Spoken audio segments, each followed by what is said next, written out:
So in core Java, okay, what's the difference between runnable and callable interface? Both are used in multi-threading. Yeah, both will be used in multi-threading context. So, callable interface, right? So it will give us it will return some output of the task. So, it will throw some, if any checked exceptions are handled, then it will throw that checked exceptions also. Callable interface. So runnable interface won't return any output and all. It won't give us any output. Okay. Okay. So what is the use of concurrent hash map? Okay, so normally if we are using hash map and if we are iterating the hash map, right? So in between the iteration, if we are trying to do any operations on the hash map, like addition of any elements or removal of any elements, so it won't allow, it will throw concurrent modification exception. So to overcome that, right, we have concurrent hash map. So even in between the iteration, we can do some operations like addition, removal using in concurrent hash map.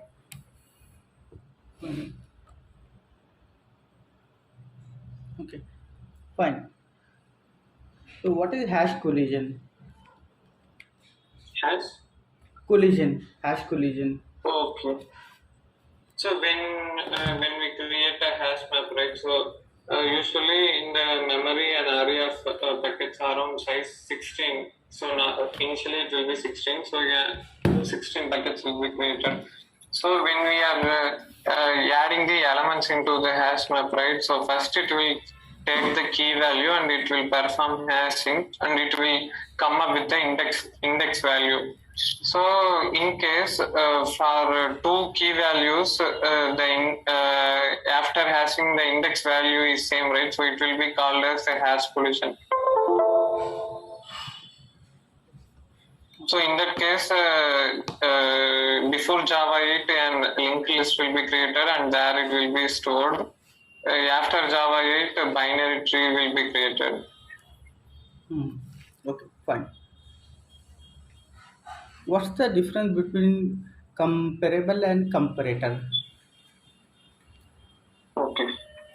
So both interfaces are used for sorting purposes. So comparable. So if we want to sort it based on only one parameter, right? Then in that time I can go for comparable. And so using comparator, if I want to sort it based on multiple parameters, like if I have an employee, a list of employee objects, and in employee objects I have salary, age, and all. I want to sort it based on all these things, right? Then in that time I can go for comparator. And also if you don't want to change the existing object, right, then we can go for comparator. Okay. Fine. How can we create a immutable class just like a string? Okay, we have to create a final class first. Then we the fields, right? So we have to make all the fields as private, and then we should not give any setters for that. Okay. Fine. What is serialization?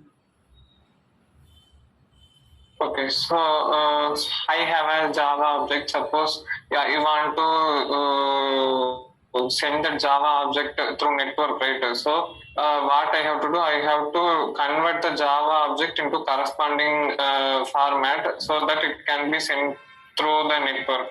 So that process will be called as serialization. So conversion of Java object into some other format. So in DB, if we want to store in some format, right? So then it has to be converted. We can't store the Java object. So we will convert the Java object into strings and all. So that will be called as serialization.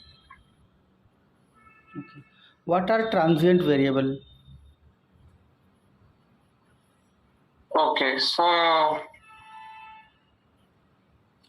in a class, right? So if I have declared the variable as transient, so that variable during serialization process, right? So that variable will be assigned the default value, not the exact value.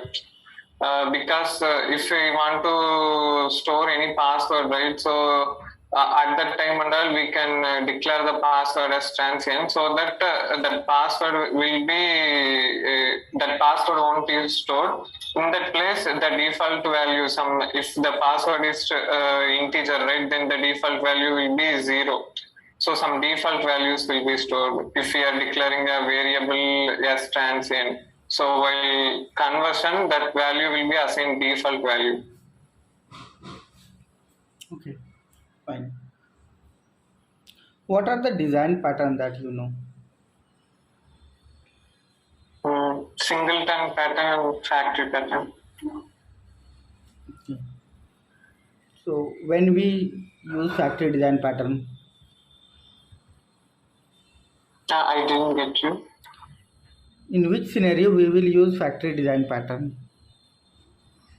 Okay, so factory is important. So if we want to hide the implementation details and all, right, so in that case we can go for a factory pattern. If we want to hide some details, if we want some abstraction, then we can go for factory design pattern. Okay, fine. What is builder design pattern? Can come again, please? Builder design pattern. No, I'm not sure. Okay, fine. What are the new features of Java 8?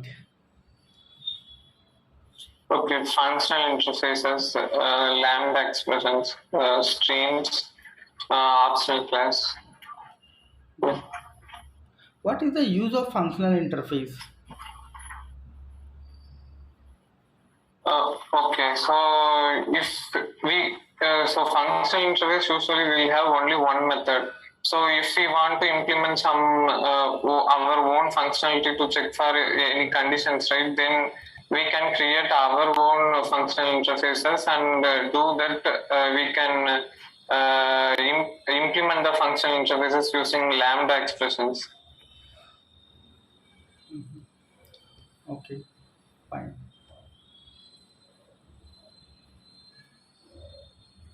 Okay, so now coming to Spring Boot.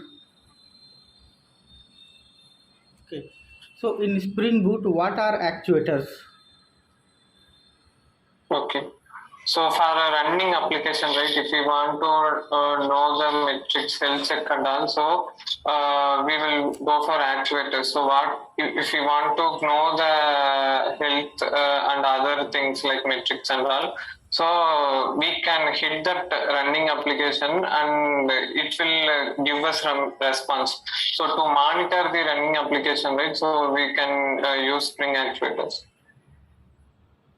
Okay, what are the URL that is used to monitor?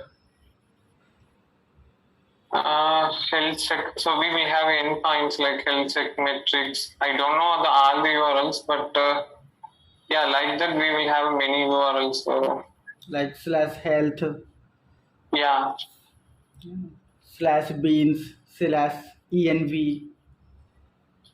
Okay. Have you also yes. used DevTools dependency? No. Okay. What are the starters that you have used in pom.xml? Okay. Spring Boot starter parent. Yeah, parent and with. Okay. How we can read the properties from property file? Okay, so yeah, if we are declaring a variable in properties file, we can read it where in our class, right? So using @value annotation. So we have to give the path uh, along with the @value annotation, so that it will fetch the value corresponding value from properties file. Mhm. Okay. So fine. Coming to microservices. Okay. Have you also worked on microservices? Yeah.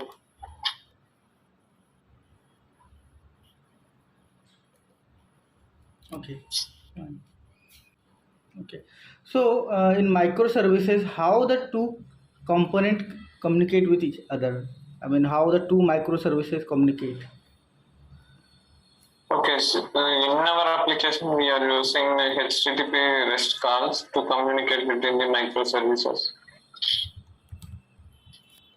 As plain So we, HTTP you are using. There are other ways to communicate. So what are the synchronous and asynchronous way of communication? so usually REST calls will be synchronous communication. So for asynchronous communication, right, we can enable. We have to use HUD to enable async connotation, or we can do have some Kafka configuration for asynchronous communication. Hmm. Okay, fine. So what are the components of a microservice architecture? Uh, Components component, components of a microservices architecture. I mean, what are the components that you have used or there are in your project? Like like gateway, yes, Git, gateway, uh, gateway. Okay. Hystrix Eureka, right? right? Okay. Yeah, we have Zulu Hystrix Eureka. Yeah. What is circuit breaker? Okay, so I have around 10 microservices considered. So from one microservice, I am calling the other microservice, but that other microservice has some issue. So it is returning some failure response. So the circuit breaker pattern, what it will do? So it will route all the incoming requests. It won't route to the microservice which has issue. So once the issue is resolved, right, then only it will route the request again back to that microservice. Mhm. What are the benefit of using microservices? Okay, so for one functionality, right, one specific functionality, we can create separate microservices, and it need not to depend on other services. So we can develop it independently, and we can deploy it independently. So if any changes required in my functionality, I can do. So the changes will be in only one microservice, and the deployment also will be for only that microservices. So we can create some independent services, so no need to depend on other microservices also. Okay, fine. And what are the challenges of microservices? What are the demerits or what are the problem areas? So there are so many benefits, that is fine, but there are some challenges, not demerits. I would say challenges while implementing. Okay, maybe configurations, maybe we have to do more. Other than that, I'm not sure.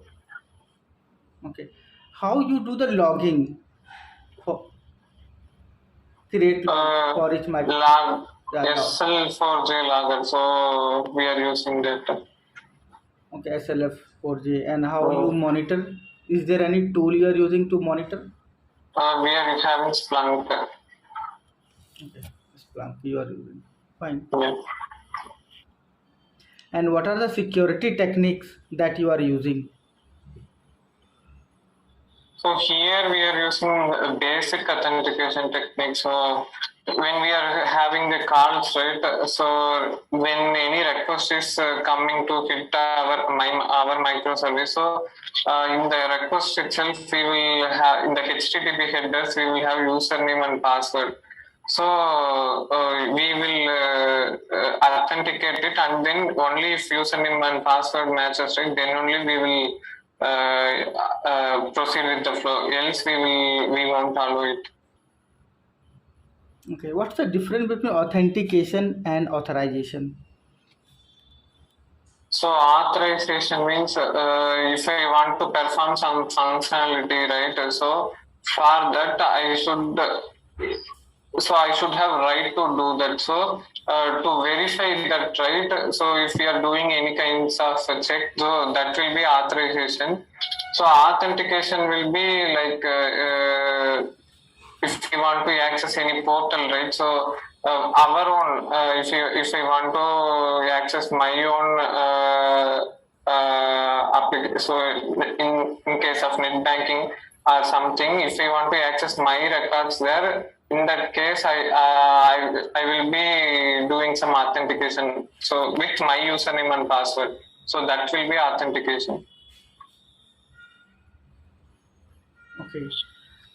And do you know any database design pattern that is used in microservices?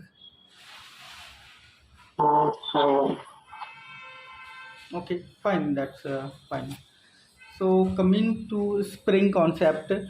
So what are the scopes of a Spring Bean?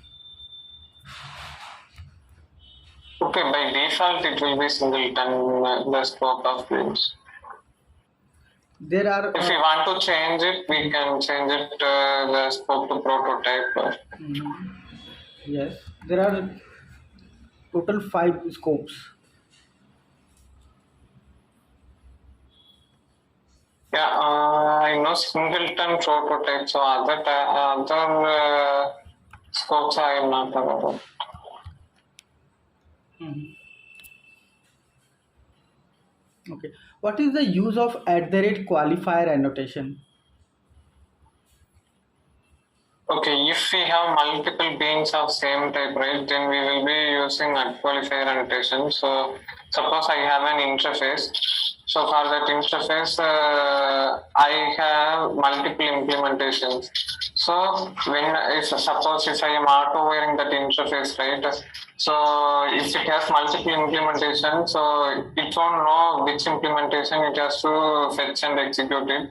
So at that in that time I can use qualifier annotation. So along with that I have to give the implementation name. So the corresponding implementation will be taken and executed.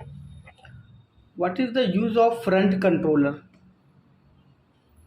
Front controller. Yes. No, I am not sure.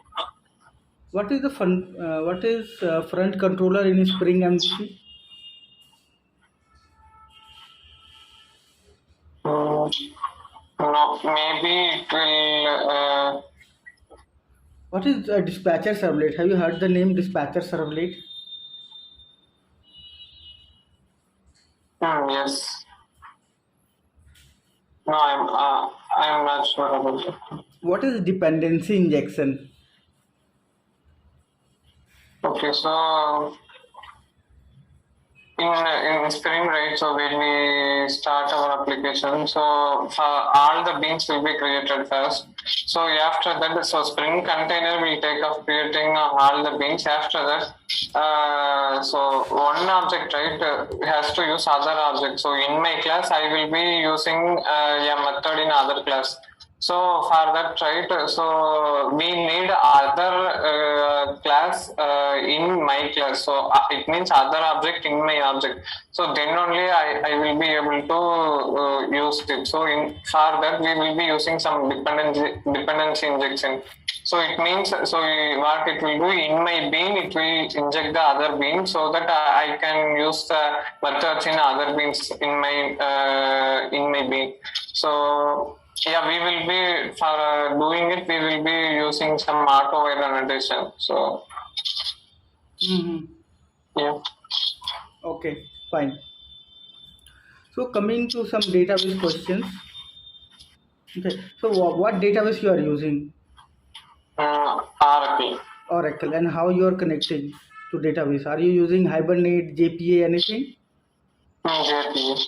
JPA. So suppose there is a fresh project and Okay. I want to connect to database using JPA. So what are the configuration I have to do? Okay, so while creating the project itself, it will ask for the database. So which database? So we have to select that so that the corresponding dependency will be added in form.xml. So for Oracle, I think it will be com.oracle something. So that dependency we have to add. Then that DB configurations, right? DB URL, DB driver, username, password. So all those things we have to give it in properties file. Then so we are using some JDBC template also. So we will add the dependency for JDBC template in form.xml. Then in the class, in the Java class side, we will create a repository class by extending JPA repository. So there we will have some default methods also. If we want to write our native queries, there we will write it. There we will write our native queries and we will access the DB. Okay, that's fine. Okay, Karthik. Now we have to move for one, programming questions. Okay, so Okay. it will be practical, and you have to write in Notepad. Okay. Okay, so the question is, you have to find the frequency of each character from string. Okay. Okay, for example, string s equals to Java, then you have to print j is one time, a is two time, v is one time. Okay. You can use Java 7, Java 8, anything you want. Okay.